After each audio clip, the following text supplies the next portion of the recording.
네, 거행을 해야 됩니다. 이 강도권은 목회자에게만 주어져 있습니다. 그래서 그럼 어디 가서 말씀 이렇게 좀 가르치고 하는 거 뭐 괜찮습니다. 그거는. 그러나 이 강도라는 말은 선포, 그러니까 설교 때 선포하는 겁니다. 설교는 예배 일부입니다. 예배 일부입니다. 그래서 우리 지금 신학교에서 제가 기도하고 있는데 모든 설교를 이제 동영상에 올리려고 합니다. 설교를. 그래서 그때 설교만 올린다 이렇게 하지 않고 예배를 다 올려야 된다. 그래서 설교가 마치지 전부 예배같이 그렇게 생각하면 안 됩니다. 예배는 사실 준비할 때부터 준비라는 개념이 없습니다만 사실상 마음을 모으는 건데요. 선포, 송영, 그 다음에 회개, 또 우리 사도신경, 찬송, 회중기도, 설교, 그리고 광고, 축도, 이까지 다 합해서 예배입니다. 광고도 예배입니다. 그래서 이 예배의 일부로서 설교가 있고, 설교의 권이 바로 강도권이다. 강은 강의할 때 강자고 도는 길도자니까 말씀도도 되잖아요, 우리가. 그래서 말씀을 그렇게 설교 때 선포하는 이 강도권은 꼭 목사에게만 주어진 것입니다. 그래서 오늘 내용도 그런 부분을 우리 웨스트민스터의 대요리 문답에서 가르치고 있는 걸 볼 수 있습니다. 우리가 한번 같이 내용을 살피고 잠깐 들어보겠습니다. 하나님의 말씀은 충분한 은사를 받았을 뿐만 아니라 정식으로 공인되어 이 직분의 부름을 받은 자만이 강도할 수 있다. 이게 이렇게 딱 못 박아서 우리 선포하고 있습니다. 그래서 이 부분에 대해서는 어김이 없고 이게 무슨 세상의 제도냐? 아닙니다. 성경적 가르침입니다. 성경적 가르침에 따라서 목사 직분의 강도권이 주어집니다. 충분한 은사를 받았다. 그러니까 은사라는 것은 성경에서 헬라어의 은사라는 단어는 카리스마 이렇게 되는데 또 도레아 이런 단어들도 있긴 한데요. 선물이라 뜻입니다. 은사라는 말이. 은혜로 주어진 이 사자라는 말이 일사자나 이런 게 아니라 사은할 때 사자, 감사할 때 사자 그렇게 봐야 됩니다. 그러니까 은사라는 말은 은혜로 주어진 선물이거든요. 하나님의 말씀은 일단 은사가 있는 사람이 말씀에 은사가 있어야 됩니다. 그러니까 은사라는 말은 어떤 세상의 기회나 학식이나 그거 아닙니다. 세상의 기술과 학식으로 한다면 훨씬 뛰어난 사람이 있죠. 그러나 이 은사라는 말은 하나님이 직분을 주시고 그 직분에는 필히 은사가 있습니다. 그래서 은사가 있는 곳에 직분이 있다 이렇게 하지 않습니다. 직분이 있는 곳에 은사가 있다. 그럼 직분은 뭐냐? 하나님이 부르시는 것입니다. 하나님이 불러서 세우면 우리 십자가지기 교회 성도님들도 항상 그거 아셔야 됩니다. 내가 뭘 자질이 갖추고 은사가 있고 그 다음에 내가 그러니까 해보겠습니다 이런 마음을 가지면 안 됩니다. 뭘 하라 그러면 그 직이 주어지면 은사가 따라옵니다.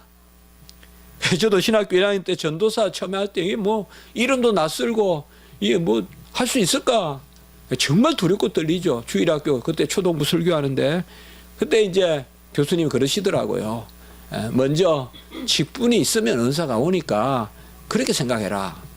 저는 아직 은사 못 받았는데 어떻게 제가 전도사입니까? 그렇게 생각하지 말고 하나님이 직분에 걸맞은 은사를 주신다. 그게 마찬가지입니다. 그래서 이 말씀에 은사가 있어야 됩니다. 그래서 말씀의 은사라는 것은 가장 기술, 그저 뭐 제스처, 그저 뭐 얼굴 뭐 그런 게 아닙니다. 이거는 하나님의 대언자로서 무엇보다도 진리의 말씀을 분별하고 그 다음에 하나님의 말씀을 충실히 가감없이 전하고 이런 덕목입니다. 무슨 말씀에다가 뭐 색을 입히고 수식을 가하고 하는 게 아니라 하나님의 말씀을.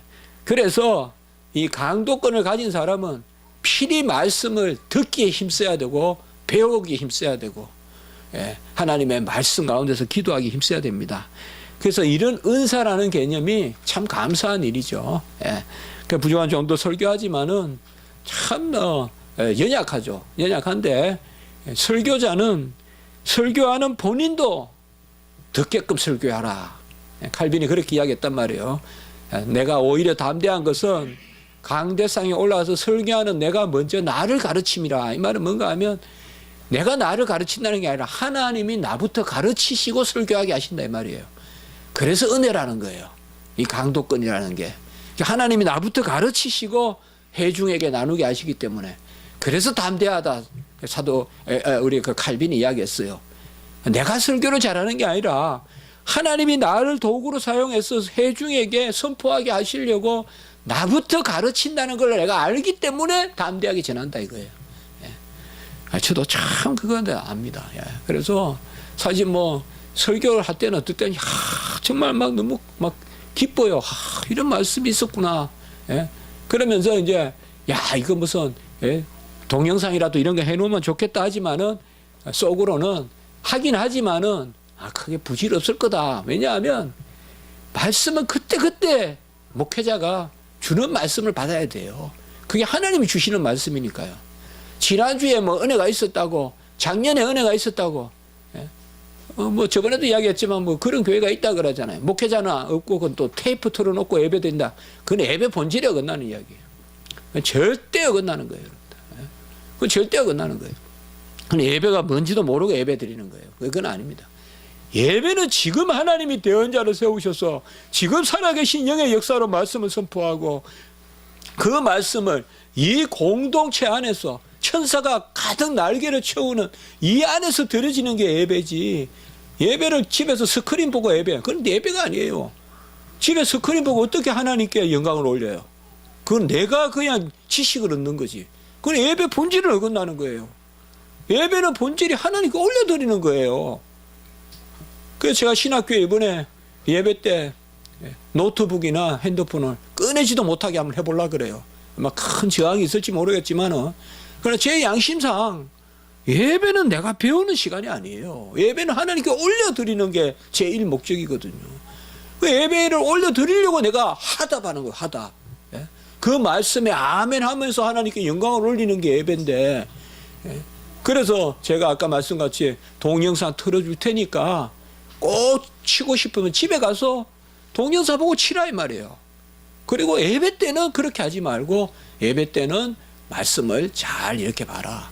물론 우리가 교회의 어떤 유익이나 이런 걸 위해서 예배 때 이렇게 기록하고 하는 것은 있어요. 그렇지만은 중심이 항상 하나님의 말씀. 그래서 이 은사를 받았을 뿐만 아니라 공인돼야 돼요. 자, 이 공인이 뭔가 하면요, 다른 게 하나도 없어요. 로마 캐톨릭 엄청 많아요. 역시 다시 우리가 칼빈을 한번 생각해 보면 칼빈의 기독교 강요에서 주의 목회자가 되는 공인은 하나밖에 없어요.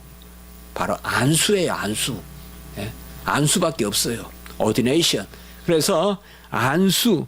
오늘 보시면 우리 그 밑에 디모데전서 4장 14절 먼저 한번 읽어볼까요? 디모데전서 4장 14절 그 밑에 시작.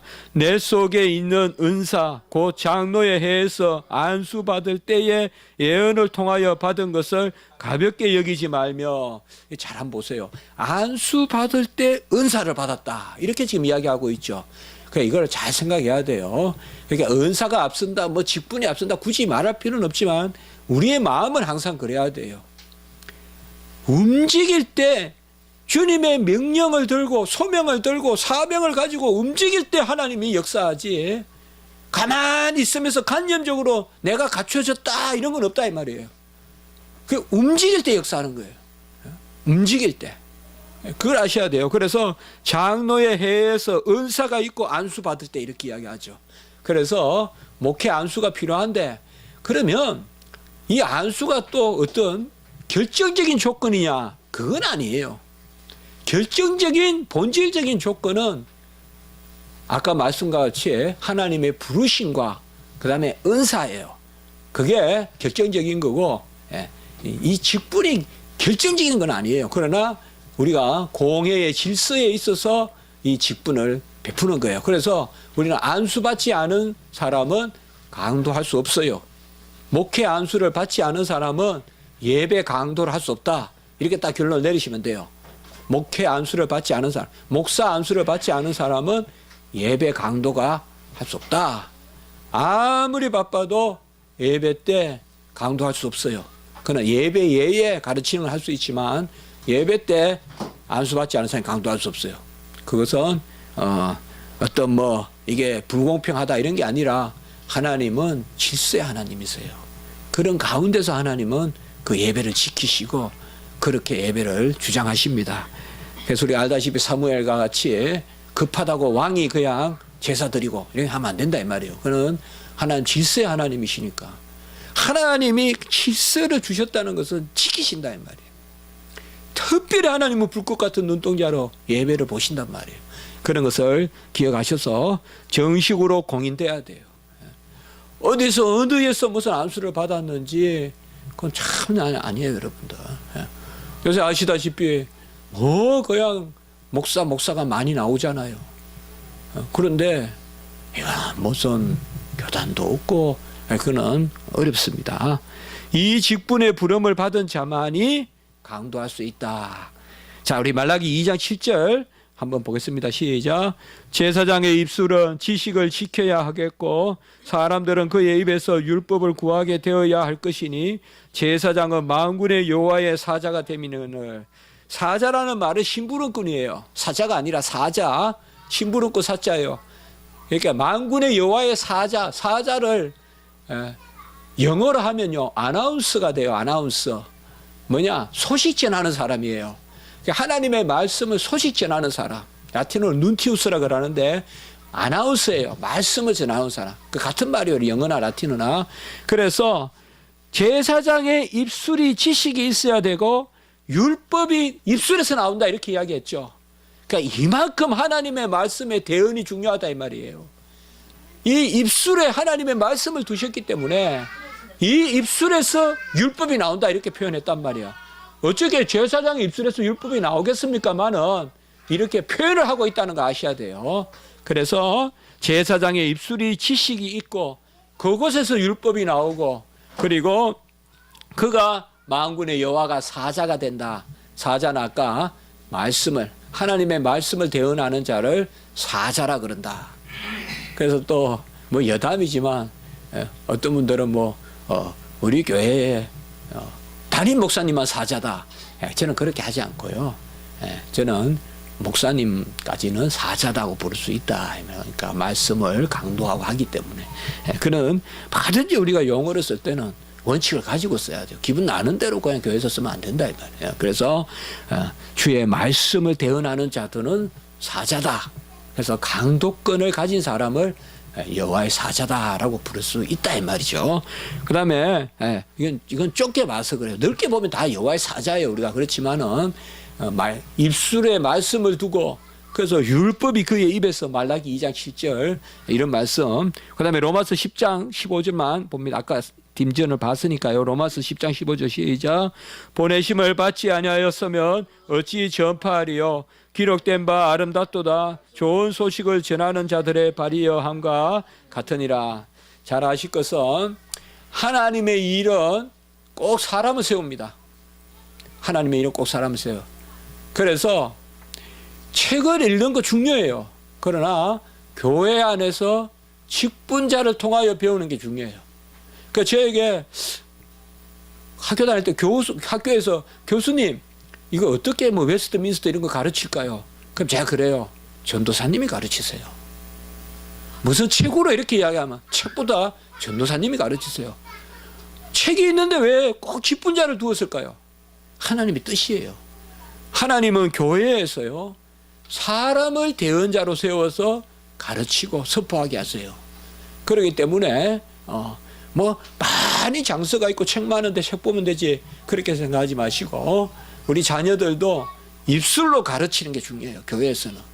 그래서 꼭 교회 교육 같은 거는 무슨 책이 좋으니까 출첵하면서 읽으면서 성도님들끼리 의논하십시오. 그거보다는 분명히 교사를 세워서 가르치고 그리고 목사를 세워서 강도하고 그런 것들이 교회의 질서입니다.